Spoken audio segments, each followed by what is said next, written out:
we're better than we were last year. All of a sudden, we're a contender, a serious contender. We're going to be loved by the city. We're a definite contender now. They can look out for the White Sox because I believe we're going to make a bid for it. It's happy talk time for the White Sox, and the bubbling enthusiasm of this Sarasota spring washes away a winter of discontent in Chicago. I can understand throwing me out once in a while, but I don't understand this.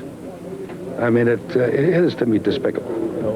Not once, but twice, the American League told Edward DiBartolo he would have to find another $20 million toy to play with. But Bowie Kuhn claimed Edward DiBartolo could not buy the Sox because he was not a Chicagoan. So instead of selling the team to a businessman from Ohio, Bill Veeck sold to a Skokie real estate mogul who grew up in Brooklyn and a TV tycoon who still lives in New York.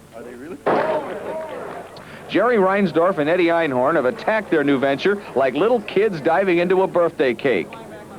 I got to pace my anxiety pills. I know this will surprise Eddie, but I don't think he and I are too important down here. Speak for yourself. We paid a lot of money for a suntan, I have to tell you the truth. What are we doing here? So I think that kind of expresses it. Most important among the heavy investments has been the $3 million contract given to free agent catcher Carlton Fisk. Not since Dick Allen nearly a decade ago has a new player been welcomed into the Sox camp with such fanfare. Ironically, Bill Veeck had shelled out nearly $1 million for free agent Jim Essian about 2 months before Reinsdorf and Einhorn signed Fisk. Essian and Fisk give the Sox the most expensive, if not the best, catching in the American League. Fortunately, both appear eager to work together, with Essian backing up Fisk in case Carlton continues his tendency to get hurt. With Fisk coming, it improves the club, and that's important, and to add the solid bat that he carries, and he's a class guy and a leader. And I don't think that's a role that I consciously try to play. I think that it's a role that comes with respect from your teammates and by the way you play the game. And I think I'm more of a leader by example than, by campaigning. Of course, Fisk and Essian will support the key to the Sox chances. Their young pitchers, Britt Burns, Ross Baumgarten, Steve Trout, Richard Dotson, and Lamar Hoyt are the most promising group of young arms in baseball. If Francisco Barrios recovers from shoulder surgery, the Sox starting pitchers will be awesome.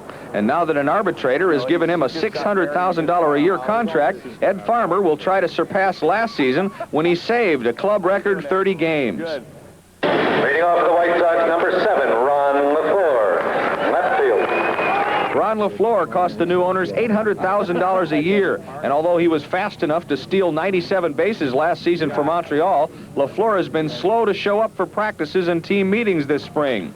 Leflore learned to play baseball in prison, and so far in his career, he has been shackled with a reputation as a troublemaker. A lot of people say that you presented a morale problem at Montreal and that sort of stuff. You just shrugged that off?